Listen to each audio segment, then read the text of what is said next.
Recording in progress.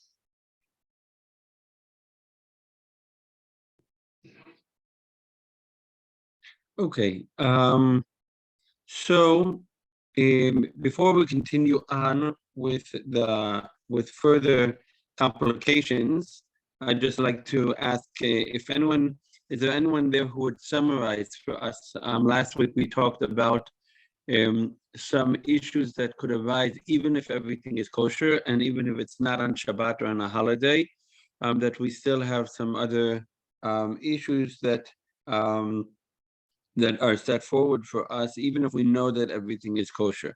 Anyone want to volunteer from last week?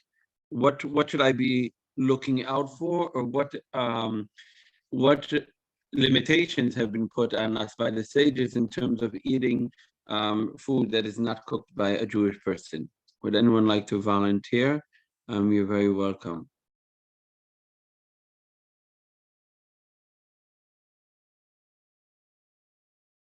Yeah, okay. No one? Yeah, okay. I can. Okay, thank you, Sophia. The only thing is, okay. Can I pick up some? 2 seconds. Okay.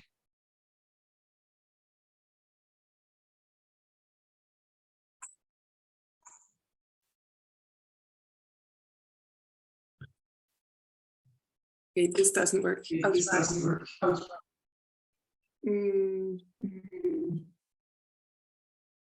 you hear me in echo as well? Let me put myself on mute. Okay. Okay, now it's good. It's echo all the time. Is it better now? Because I don't hear the echo anymore. It's a little bit better. Okay. It's good now. Yeah, okay, so there are many things we need to be aware of, but one of them is like from the beginning of preparing the meal, like who puts on the fire for making the meal. That we would prefer that it's a Jew who turned on the fire or the electricity on the oven. And then we have like, if you could say, it's a scale of which kind of food that you're preparing. So it should be, it's fine with like cutting a salad, but like preparing a meat meal, which is more worthy of a king, we should avoid that. Correct? Or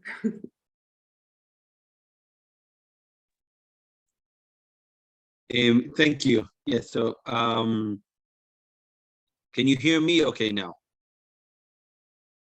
Okay, fantastic. So thank you, Sophie. So we had this question, in other words, or in our mindset should be that our sages have set limitations in that, so that we are actually distancing ourselves in a way from the surroundings. And we talked about two elements of that, one being the fact that it was pagan idol worship culture that you are participating in, and the second being a barrier regarding intermarriage, that we do have something which is separate, so that if we do have if we're involved in the cooking, like Sophie was saying, then that in itself circumvents, because then it's our cooking and it's not someone else's cooking. So that would be okay. But also we gave another two parameters last week, in that if something is cooked and it is, as you mentioned, something which is very respectable, for example, something served at a restaurant or something at the king's table is what our sages put it forward as, then that would be problematic. Whereas if it's more simple food, then it's just essential food that I'm eating. So we said that it's a bit difficult to exactly put a criteria at what that is, but the example that I gave, a falafel stand, you're eating simple food, that's not intercultural gathering in which you are which could lead to intermarriage. You're just having some food. You're having fast food right on the street. I don't know how much we should promote that for being healthy, but at the kosher side, in that should be Okay. Whereas when you're actually sitting in a meal in a setting which you are invited to a very high level, you can say setting, then that is where things get more complicated and where that could actually lead to intermarriage. And then therefore, if something is very fancy, we should take part in the cooking, or you have a supervisor there, a mashgiach. Just this last week, I had the perfect example since our last shiur till today.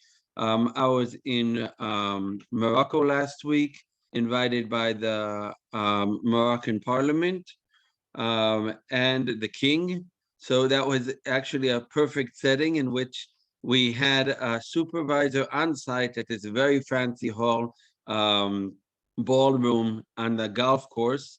And it was, in other words, you have that setting in which is a very high level setting. And it was fantastic because they brought the owner of a restaurant in Marrakesh to run the show. He had his mashgiach there with long peot all the way down to his knees. And he's running around among the Moroccans there, setting up all of the kosher food for myself and some for Knesset members that were there. It was really respectable that they did that. But in a normal setting, I could very easily understand why that becomes a problematic setting, because you're close to the king, because you want to be accepted, all of the good reasons that you want to be normal. So our sages actually say we should distance ourselves a little bit from that. Then the question that I tried to approach last week is, how does that fit into the modern day world? Because it's not the same setting. Not every one of us is running around and being invited, right? In that sense, you're usually just, right, you want to eat in a restaurant. So the second thing that we said is that something which is eaten that would regularly be eaten uncooked could then be eaten cooked as well. So that gives us quite a breadth in terms of vegan food, for example, because most of it would come under that setting, and that is not considered cooked at all. So to add, if there's any questions on this, then you're very welcome to unmute yourself now or to write in the chat. Otherwise, I'd like to go forward with further parameters. Anyone? Yeah, okay. One other thing I was thinking of after the shiur last week is that for many people who are in a conversion process or have converted, these questions can be relevant in terms of eating with my family, right? Who is non-Jewish? How do I manage that? And also I think it's very important, of course. The respect is extremely important, but also sensitivity from both sides to have a good conversation about this so that you don't end up if you're going to be eating at your parents, and just to get it set, and to set everything so that everyone is comfortable so that you don't end up into situations which are problematic. Again, I had this last week because I was in touch with the Moroccan Parliament, and the first response that I got from them, well, vegan is okay, isn't it? And I said, actually not, but I said to them, I will manage, but you have high-level politicians who keep kashrut who are coming. I don't think it's going to be a very good diplomatic situation if they're going to be starving through 3 days or running out elsewhere to try to get food. So in other words, to set things in advance is always better to be on the scene where things become complicated, is the point. So that if you come with the rules from these shiurim and you find out the solutions, or you ask your rabbi about these solutions in advance, I think that is always preferable. And there's always, I tell you from that there's always solutions. I'll give you one more example. I remember when we had in Malmo, it was almost 6 years ago, I think it was a 70-year celebration for Independence Day and of Israel.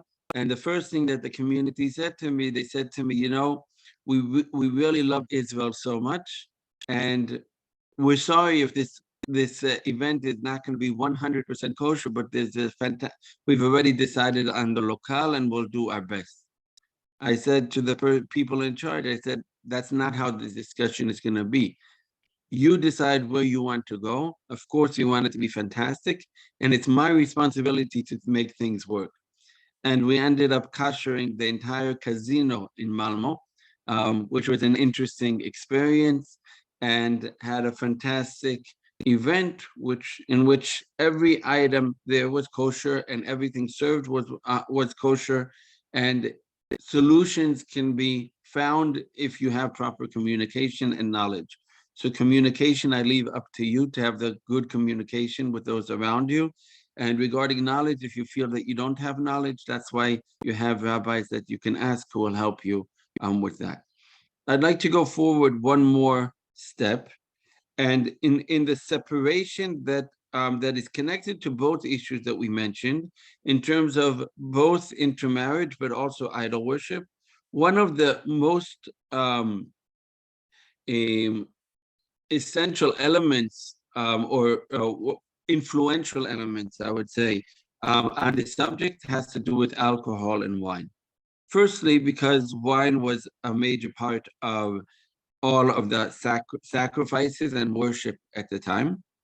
And secondly, because wine is a main, ingredient that is used precisely for that reason, to open people up and to allow them to feel comfortable with one another.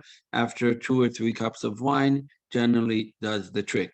So precisely because of that, Chazal, our sages, put very clear limitations on anything that is considered that is wine. In that, there's something very strict about wine. First of all, of course, wine is usually usually wine is 1 second. Who's stuck outside? I don't see anyone here. I don't see anyone in the room. Yeah, I don't see anyone in the waiting room. I'll keep looking.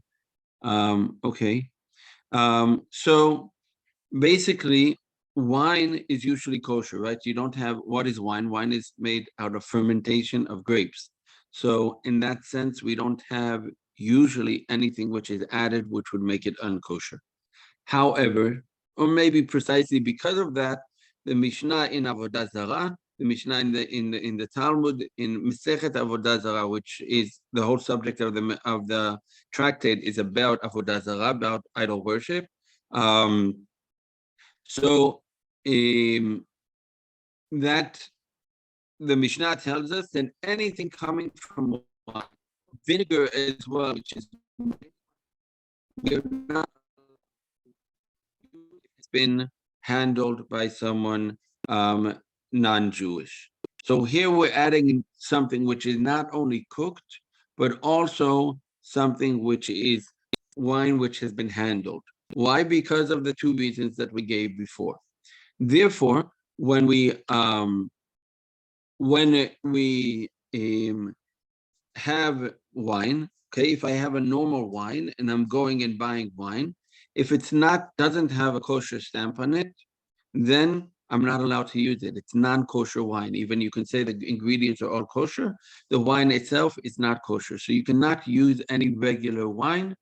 And it has to have special supervision, which you will see on the label saying, this has basically been sealed, right, by a rabbi, by the mashgiach, by the supervisor on it, and he's been a part of the entire process. But the second limitation, which is unique to wine, is that once the wine has been opened, it cannot be poured by someone who is non-Jewish, for the same 2 reasons that we gave before, unless, and again, we're always looking for, right, what would be allowed. So if wine has been cooked, so there's a specific wine that was being used that was prohibited, and we're not going to add limitations upon limitations. Therefore, if you have wine which is called yain mivushal, wine which is cooked, then it's not considered unique wine that would be served at a royal event. So we're back to that same idea again. So I'll give you an example of how this can be proven. I was in touch with the Golan Winery, because the wines that are sold in Sweden from the Golan, the wines from Israel, are non-cooked wines. And I called up the mashgiach to say, why is it, that we have this problem? And now, many people will come. They'll give me, as a present, they'll go to special effort and give me non-kosher wine. As long as it's sealed, it's okay. But if we're having a shared event with Jews, with non-Jews, then that becomes an issue. So why can't you export wine which is mibushal, which is cooked? And he says, why? Because we keep our quality, and our quality is important to us. In other words, once you've cooked wine, it actually has a lower or less quality than wine which is cooked. So for the reason of kashrut, especially outside of Israel, you will be able to find in most cases, not so much in Scandinavia, yain which says on it yain mivushal, cooked wine. That will solve the problem because then you can have it in a mixed setting. For example, in Malmo, we didn't have these wines in the local alcohol store, so we just imported wine from Germany, which was mivushal. You have nice wines, which you have white wine, red wine, which is mivushal, because if you're in a mixed setting, then again, it's okay. If I were to walk around, someone once said to me, why don't you just go around and serve the wine at the Shabbat meal to everyone? Okay, but I don't want to end up in a situation in which I would make someone uncomfortable saying, as if I am the only one, I'm better than them. And sometimes people take it that way. So as I said before, communication is important and preparation as well. So it's always better if you can have a mixed setting to have what is called yain mivushal, to have cooked wine. It says it on it. You can, if you go on Kosher for You, for example, the internet kosher site, and you look at the wines, you can do it after the shiur or as homework, then you'll be able to see that it says on them mivushal and not mivushal, cooked and non-cooked. So it won't use the word cooked, it will use the word mivushal or not mivushal. So if you're ordering wine, then you should order wine which is mivushal, and then you don't have that issue as well. So this is very specific to wine itself. However, we're not going to add on to the limitations that were put by Chazal. We have we're challenging enough as it is. So therefore, any other alcohol, specifically if we talk about beer, for example, since beer is just malt and wheat or barley, that's all that is in there. They started making these new beers, which could be mixtures, but basically the basic beer that we drink, Carlsberg, Tuborg, even the new beers, which could be spicy, it's all the same simple process of the malting of the beer that is used. And therefore, beer, even if it has alcohol, it would not come under the same limitation. Cider as well, you can have it's natural fermenting of the apples or the pear. You can have cider, which is natural cider. Other alcohol is really depending. We're not going to go through the whole list now. Whiskey is a very specific process which is used to make the whiskey, and therefore the single malt whiskeys are basically kosher, all of the regular brands that we know. And if you look at if it's already mixed in other words, it's not single, but rather it's brewed and it's mixed already into wine casks, then it becomes a halachic debate of whether that would be accepted or not. But you can find lists online, alcohol lists, that will tell you which are kosher. It's good to, I would say most of the whiskeys that I've seen in Sweden, almost all of them are okay. There's lots of other alcoholic drinks that are okay as well. And none of the limitations that we have for wine fall under the liqueurs and the whiskeys. Just look up your local list, and you can find quite a lot of alcohol, which is okay. So you can find liquors again, you can find vodka. Most of the vodkas are okay. You can find in the beer we talked about and many other things. Just take the kosher list, or you can find larger kosher lists online as well from that just have a full list of the kosher liquor, and which is okay. So none of these limitations would be relevant for that. The limitations are only regarding wine. Any questions until this point? I have one question. Can you explain why this heating or boiling in the mevushal makes it approved or kosher? If in general, when we're looking at what when we have a limitation which is not considered connected to the product itself, right? It's not connected to the ingredients, rather something that has been added on as a gzera, something that our sages have added on. So we're going to be very specific to what the limitation has been. And the general rule is we're not going to add on to something which has not been there. It has to do with the specific circumstances, unless we have a certain circumstance and the chief rabbis will come together and say, in order to prevent intermarriage in Scandinavia, we're going to now prevent this. But and the basic ruling that was set, so we followed the exact ruling that was set. And that ruling had to do with the circumstances of the wine that was being actually served at the time, and also the circumstances both of the idol worship as well as the intermarriage. And the cooked wine didn't fit under that, basically. The cooked wine was something which was not the same quality and was not being used in those circumstances at all. So therefore, we are not adding on and saying, well, if our sages were there today, they would probably say that all wines are not acceptable. Rather, we say, what is the ruling that was set? And we go by that ruling, unless our sages, which is very rare, would say, due to the situation, we're not going to allow that as well. Daniel's asking about the Chermon wine. The Chermon wine is not mevushal. None of the wines, they used to have one in system in Sweden, that there was one from Chile, a white wine that was mevushal, and then it disappeared, unfortunately. So the red, the Chermon, the red and the white are non-mevushal, which could lead to some complications within a mixed setting, because if you're passing the wine bottle around, you have people who are non-Jewish, then you can't retake from the wine. And I would say it's one of it. I think everyone here, we've learned halakha, Baruch Hashem, long enough together that we understand the framework, but it could be something that people would not understand. So it would be best to order mevushal wine. You can order a box of mevushal wine from they have in Denmark. You can order it online from Germany. I think it's better to have mevushal wine rather than end up in this circumstance. Okay.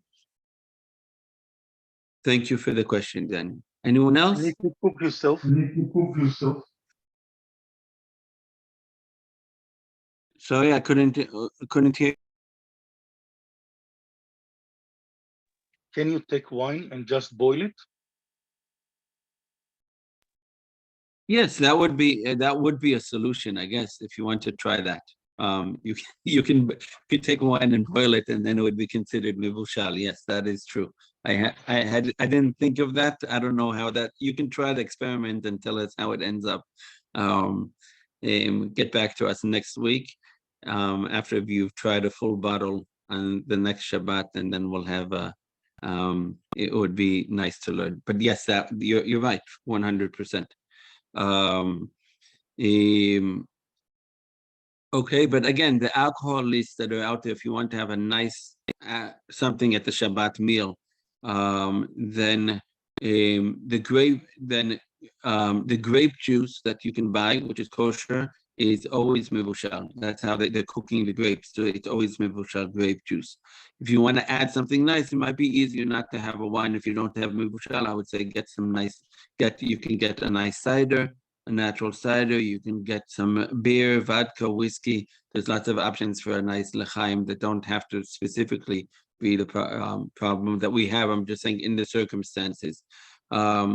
it really depends where you are, because we're in a very limiting, I would say, we don't have big Jewish communities. If you go elsewhere in Europe, you go to France, you go to Amsterdam. I was in France. I walked into a store. I was shocked because the whole store was hard cheeses and all yain mivushal, and it was like a paradise.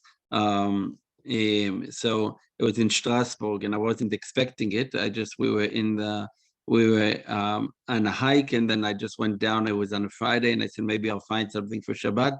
And they said, yes, we have about 40 local wines and I'm looking at them, and they were all mivushal. They were all cooked. So, and they had all of these hard cheeses that we didn't have the shiur yet on cheese itself.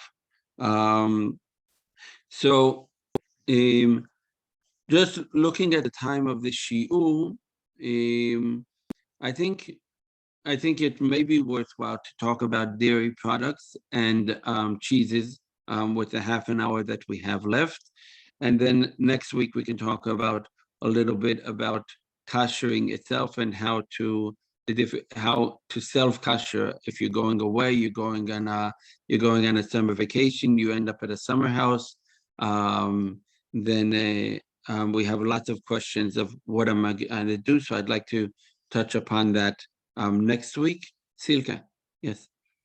So I have a question, because we discuss these things after the shiur and have like big discussions about it, and I super understand that if you want wine that's not like mivushal is almost a way of getting around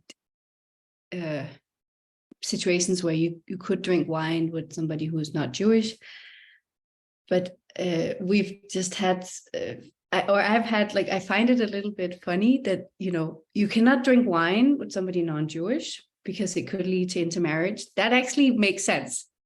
A lot of stuff can happen if people are drunk, but then you can have gin and tonics, and you can have, where I'm like, couldn't gin and tonics also lead to intermarriage? And like, where in the, like, and it's not that I want gin and tonics taken off the menu in any way or form, but it's where is the logic?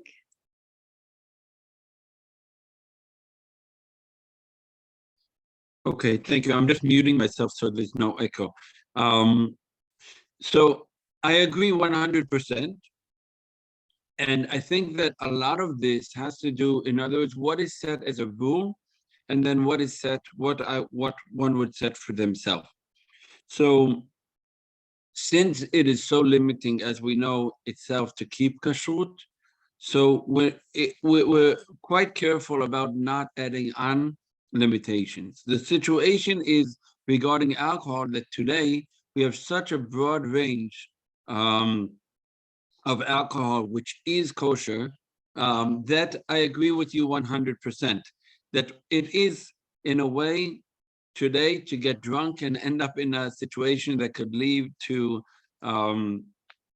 intermarriage or other things other situations we don't want to be in, is for sure, but we're going to leave that up to a person's common sense, and also common that one should, in general in life, the Torah is not telling us what not to do. The Torah is giving us the proper path, and within that we have to be strong, and also to say what is right and what is not, and what limitations should I have. Alcohol, in general, I would say, is an example, because different people react differently to alcohol, and if you find that you lose control with alcohol, then you should put more limitations for yourself. But we're quite careful not to copy the limitations of why one thing was put in another situation, unless, as I said, we would come forward and say, all alcohol is not okay, because it can, because we see where it can lead to. But since that decision has not been made by the highest authorities, so it's left us up to our own personal discretion to set the limitations for ourselves. If you're asking for more limitations, you're not going to get them.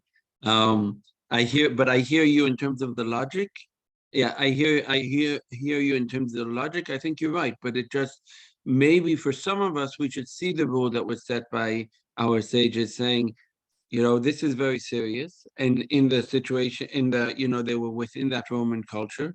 And therefore, maybe it is good for for someone here to say to themselves, you know what, beer is okay, but maybe I shouldn't be having 45% alcohol with non-Jewish people. But that's really up to you to decide in terms of setting the proper path of Torah for yourself.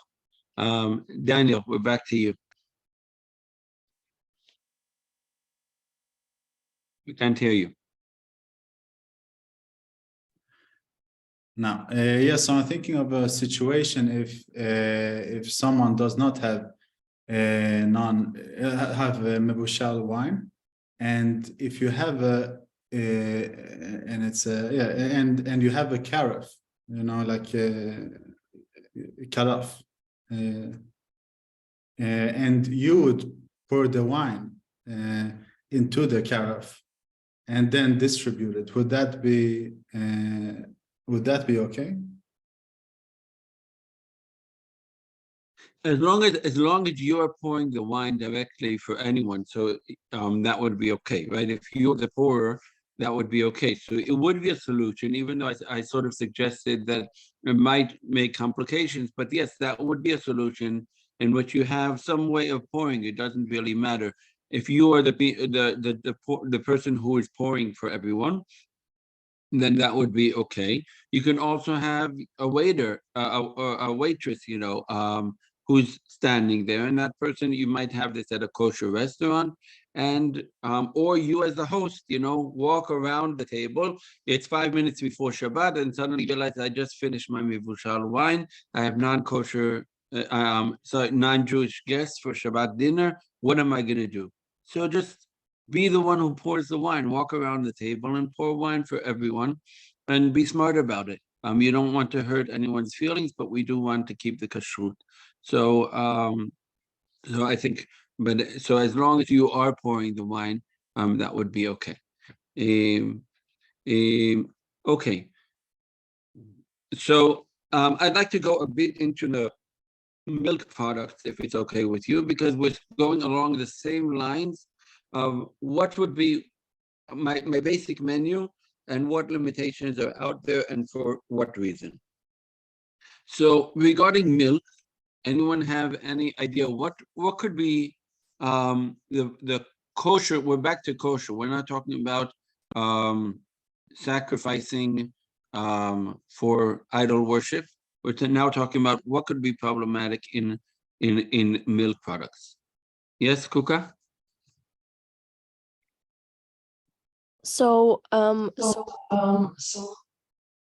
Can you or nothing in but yeah, with milk products, specifically with hard cheeses, the rennet that is used for it is usually meat based, or it's made out of, I think it's made out of the stomach lining of cow. So that's something that is like not allowed.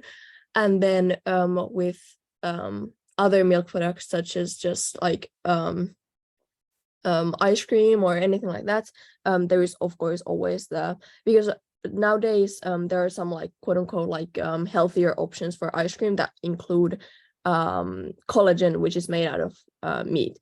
So that is also, if it has been handled with the same equipment as the ice cream, which might contain collagen or other meat-based products, then that is also not allowed. Thank you. Fantastic. So I'm going to try to break down a few, because you mentioned a few different things that are all correct, but let's try to break it down.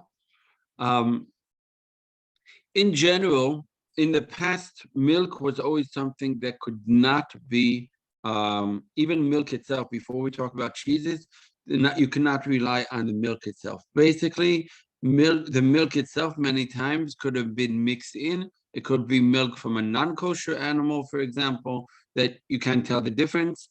You also have, even if the milk itself, then you can have a mixture that is mixed in as well. In the Middle East, for example, many times regular milk was mixed in with camel milk, for example. It was a normal thing within the Arab cultures to do that. If you have a labana, for example, many times that would be camel milk, even before we talk about the rennet and the and other ingredients. So basically, in the past, if you look at the sources, our sages will tell us that milk cannot be, you cannot have a milk which is not specifically supervised by a Jew. So this is the name for that. It's Chalav Yisrael. Chalav Yisrael doesn't mean you're milking a Jewish woman. It means that you are. It means that it is supervised. Okay, supervised by. It doesn't mean it's Jewish milk, which is the literal translation. See, Sophie, you're reacting a bit to that. It means Chalav Yisrael supervised directly by a Jew. So you have in a regular, you can have in Amsterdam, for example, you have the regular milk production line, but in the same way that we talked about the cooking, so you'll have someone on the line. If it's automatic machines, then a Jew will put on the machine. In the same way we talked about the baked goods as well, and or at least you have someone there on site who is looking at the if it's not an automated machine, it's very, very easy. But if it's hand milk, then you have someone on site who's watching and making sure that there's nothing added to the milk. So that would be called Chalav Yisrael. The situation that we're in today, in which all of our kosher lists have many, many products, is new. And it is due to the understanding of the greatest halachic authorities in the last decades. In other words, 50 years ago, this was not the case. 50 years ago, we didn't, or maybe a bit more, we didn't, this was how it was followed. You never would have non-Jewish produced milk. It would always be supervised by someone.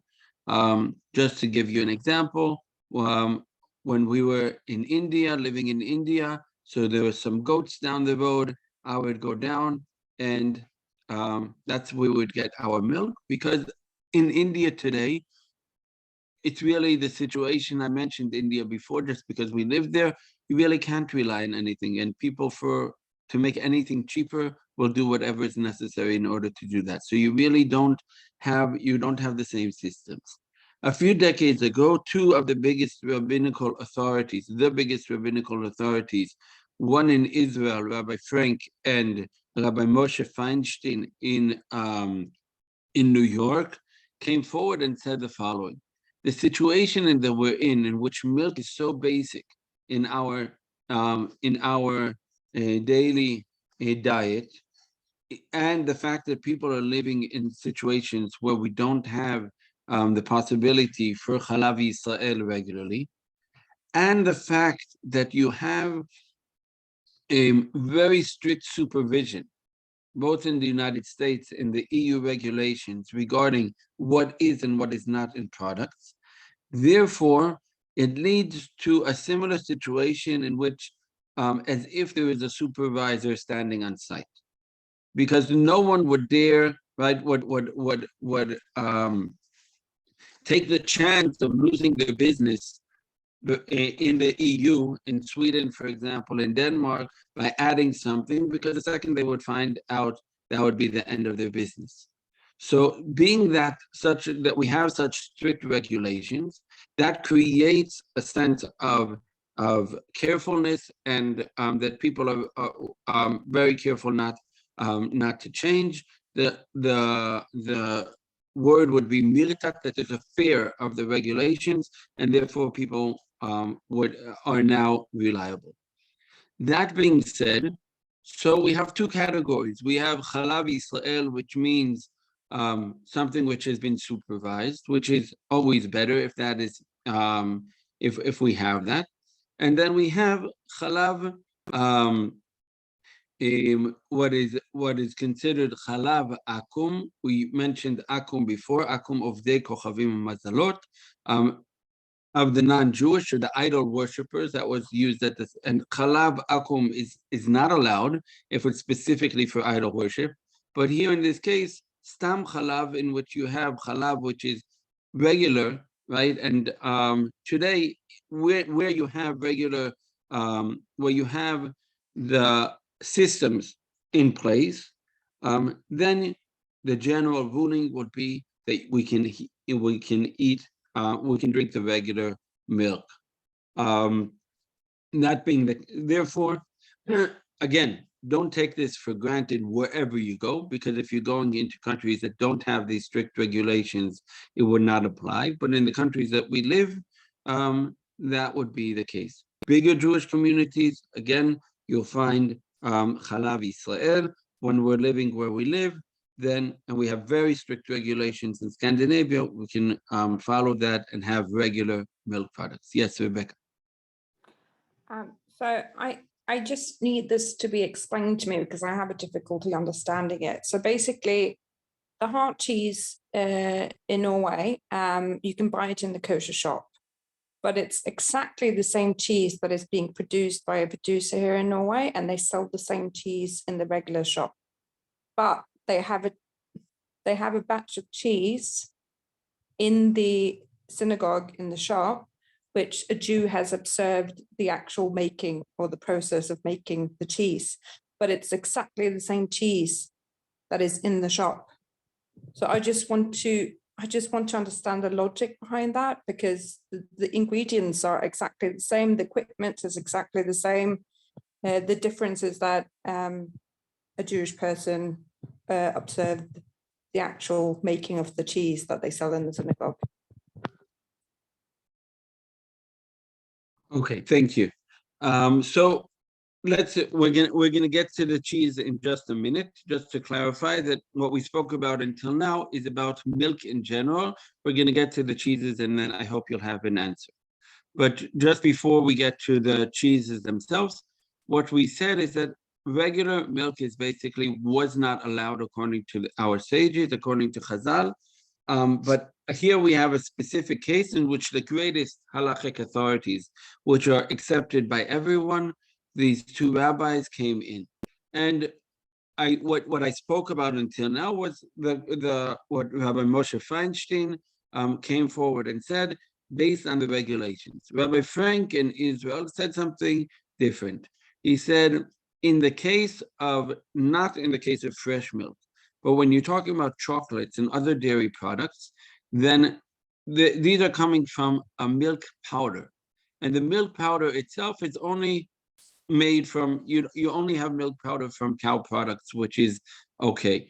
So therefore, he says, if we know that it's coming from milk powder, he was talking at the time about baby products mostly, and whether they would be okay, because the baby milk is very important. And he wasn't going as far as Rav Moshe Feinstein, but he was saying that that something coming from milk powder should be okay. But based on these two authorities, then most chocolates today are coming from milk powder, and most milk in the countries that we live in, or all milk is coming from very strictly regulated milk. We might have some additives, but they're usually not added to the fresh milk itself. Okay, so when we talk about fresh milk products, and within that fresh milk, also one more thing I will add to that is butter. Already in the time of our sages, similar to the milk powder, they said that all butter is very obvious that butter is coming from milk, from cow milk only, and therefore butter does not come under the rule of limiting milk. So therefore butter, all butter would be okay. Today, unfortunately, some of the butter that you can find, even in Scandinavia, is actually milk is mixed with animal fats, and therefore you should 100% butter if that was the case. But some of these softer butters that are set for spreads actually have animal fat that can be mixed in with them. So follow your kosher list closely so that you don't end up with a butter. But if you're just have a regular hard block of butter, which says in it 100% butter, you look at the ingredients and it's only butter, then that would be okay.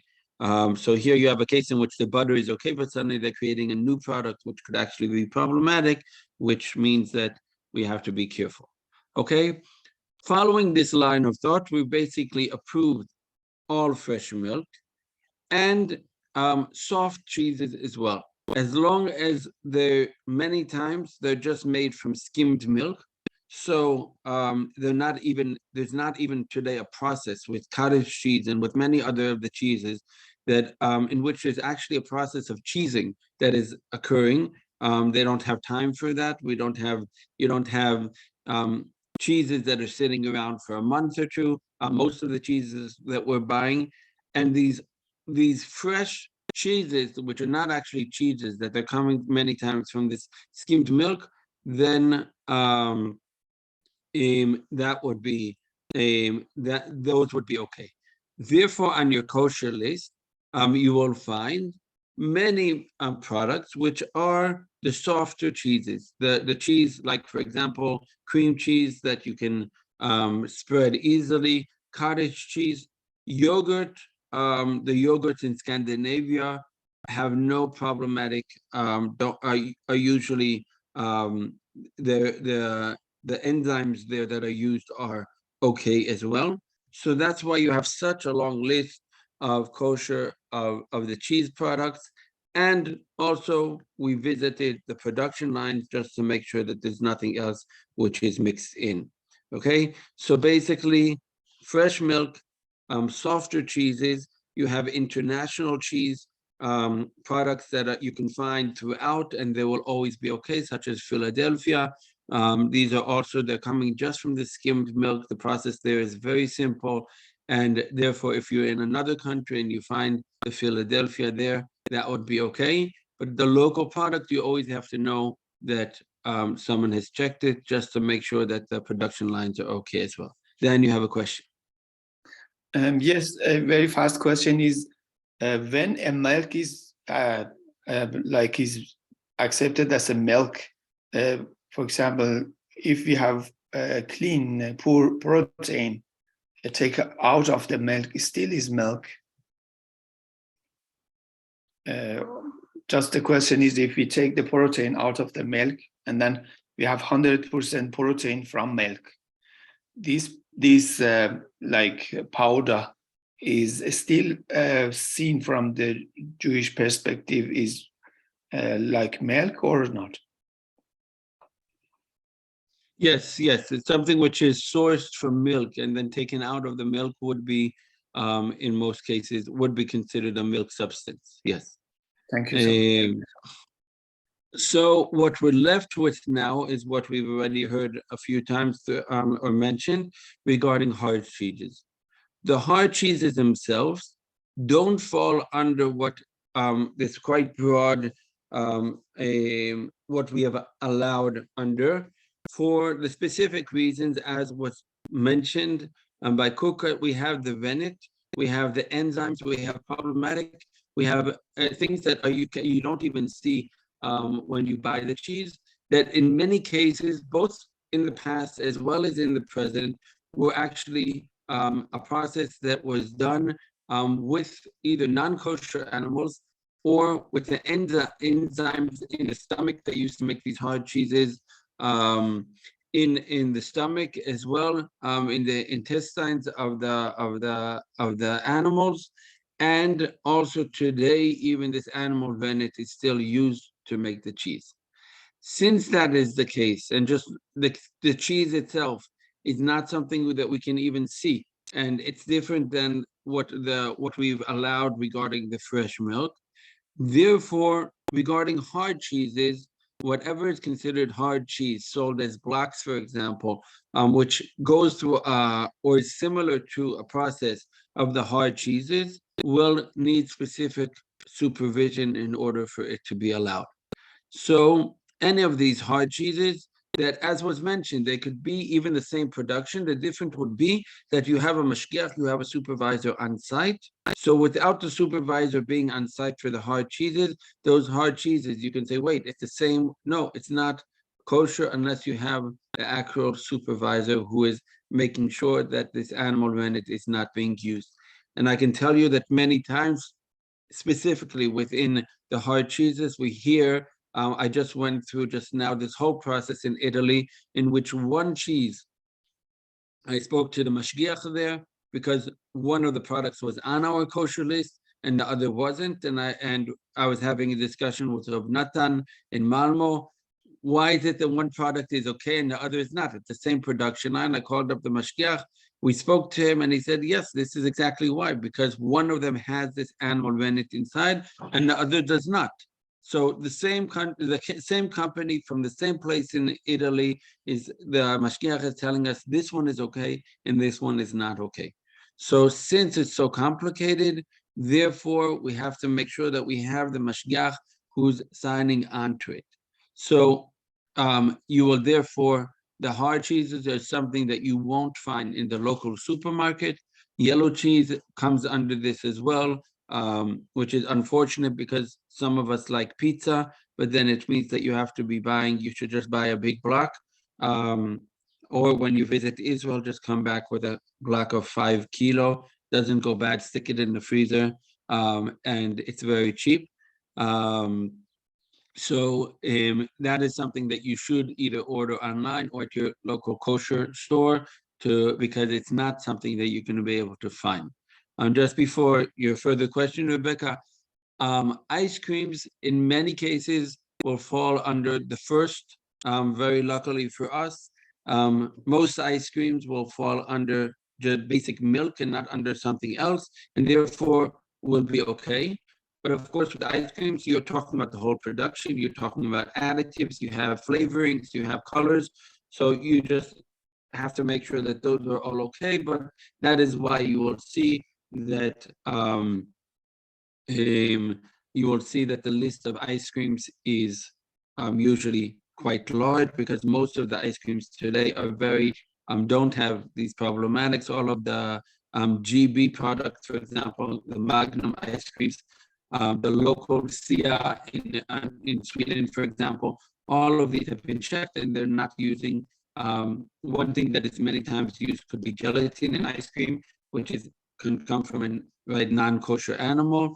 So gelatin in terms of medicine would be permissible, but in terms of ice cream, it's not like medicine, although it is for some. So therefore, gelatin it's a whole nother discussion, but gelatin in ice cream would be problematic. So all of these simple ice creams are usually okay, just check the list. But if you're in Italy and you just say, oh, can I have an ice cream out on the street? The answer would be no, because we don't know the answer to that unless we don't know if gelatin is being used there, other additives, other flavorings, etc. You have these international lines such as Haagen-Dazs. You have the Jews, the hippie Jews, Ben and Jerry's, 2 Jews. You can buy their ice cream, and it even has a kosher symbol on it. There are lots of options in terms of ice cream. Rebecca, you had a question. I might need to just research this a bit myself, but if I'm correct, I think we have 2 major hard cheese producers in Norway, and none of them do any animal rennet or animal enzymes in their cheeses, which is why I'm just curious to why the same cheese that they make, it's basically the same packaging, everything, why it still needs to be observed by a Jewish person. But I could be wrong. Maybe there is a reason for it. So maybe I just need to talk to my own rabbi about it. Yes, thank you. The point is that because the situation with hard cheese is so difficult, and we constantly see that we don't have a line. If we were to say all cheeses in the world no longer use animal rennet. And we might be heading in that direction. Perhaps there would be a new ruling set saying it's now okay. But since, as we just said, it's so difficult to know, and you have this going on in Italy, and you have this, so the basic rule is that hard cheese, even if we know that it's okay, that it is vegetarian, then in other words, that there's no animal rennet that is being used, it still requires kosher supervision. It would not be considered kosher otherwise until we have a new ruling. If the vegans step up and we end up with less of this these products used, and we end up in that we can trust animal this, then it could be we'll end up in a ruling. Such a ruling was given in Italy many years ago, for example, because cheese, first of all, was so important in their local diet, and also they knew that the rabbis at the time, this was hundreds of years ago, said, well, the cheese is in Italy. We know that this is the case, and we know that they are okay. I just learned otherwise, but this is what was being said at the time. Therefore, it's a very unique case in Italy, in which they were allowing themselves cheeses like this, even though there was no mashgiach on site. But everyone but Italy rules, the halacha is that you can only eat kosher. Kosher cheese would only be when you actually have a supervisor on site. So therefore, I would encourage you to encourage your rabbi to visit one of these production lines, if possible, so that you could have a local cheese. I know that Rav Yair does it in Copenhagen, for example, and that there is a local cheese, which is okay. There's another kosher supervisor that supervises the Dana Blue that you can find, which is Chalav Yisrael. It says in it Chalav Yisrael, for example. So otherwise, it would be problematic.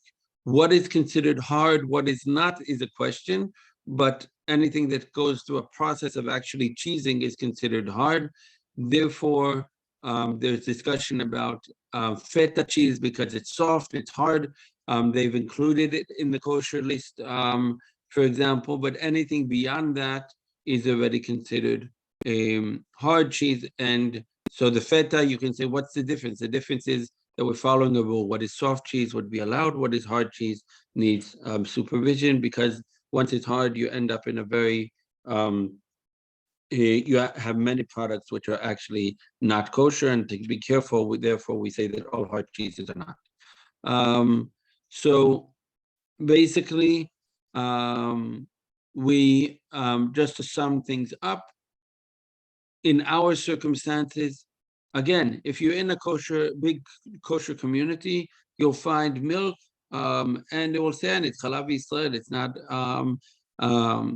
and you can find it at the, even at the local bakery, they'll have a refrigerator with some local products, or a kosher store, a proper kosher store, and you won't have any issue whatsoever. In our countries, we're in a unique situation because we can actually trust the authorities and the supervision very well, and therefore we can allow ourselves the fresh milk and soft cheese products, but we cannot, and as well as many ice creams, but we mentioned the gelatin there as well, and we talked about butter, then in general it's okay, but if it's a mixed butter, then suddenly we can end up with animal fat, so we have to be careful there. And we said that hard cheeses require direct supervision of a rabbi. I think that sums up the situation of milk in general. And of course, you can solve it yourself just by having a goat or a cow and milking for yourself and making wonderful cheeses. That would also be a solution. And again, when you are, if you're traveling, if you're hiking, prepare in advance so that you know what the situation is where you are going. And if you're really out there in nature, then yes, it might actually be possible to be present when the goats are milked, and then you have fantastic fresh goat milk to consume. Okay, so we talked today, we reviewed today again about the eating in a non-Jewish situation. We talked about wines and what is mivushal, what is not mivushal, and different solutions for that. And we talked about the milk products and the cheeses, and ice cream, butter as well. Silke. Yes. It's more of a practical question, actually, because the email you sent to us that said that this shiur is going to be on Kashrut said it ended last weekend, so the 11th of June. Are we still going? I guess just like it said from this date to the 11th of June. And I would love to have more studies, but it's just, do you have a summer vacation, or is there something next week as well? Yes, so I had sent out another email that apparently was not sent out. There was an update to the update, and apparently it wasn't sent out, and I just learned that myself. So the update was that we decided, because I really wanted to finish the kashrut at a practical level, that we needed 2 more shiurim. So we have this one, and then we have the final shiur. Thank you for bringing that up. I was going to check that email was sent. Apparently it still wasn't sent. So, we will have 1 more shiur to finalize the practical kashrut, including kashering the home, which will be next week. Then we will be off for summer vacation. And we do have a WhatsApp group as well, that I will send an update if you want to join for this year. We have a WhatsApp group for the Wednesday shiur as well. So you are are welcome to join for updates there, but I will also send an email this morning just with the update on that. So thank you for that question. Okay. We have, if anyone is not receiving update emails, please send them right now in the chat. I see Sophie, thank you. Anyone, just before I shut, anyone who is on the list, you're welcome to leave, just so that I have your names. Anyone who is not receiving the emails, please put your email in the chat right now. And B'ezrat Hashem, we'll see each other. You're very welcome on Wednesday, and you're very Sunday, next Sunday will be our last shiur. I will also be giving you homework for the summer, so that I'll give you just a task in terms of to summarize kashrut and practical as well. It's not a test, it's just homework, just to try to help you summarize everything that we have learned, and that you will be getting that next week as well. So thank you all. Shavua Tov to everyone.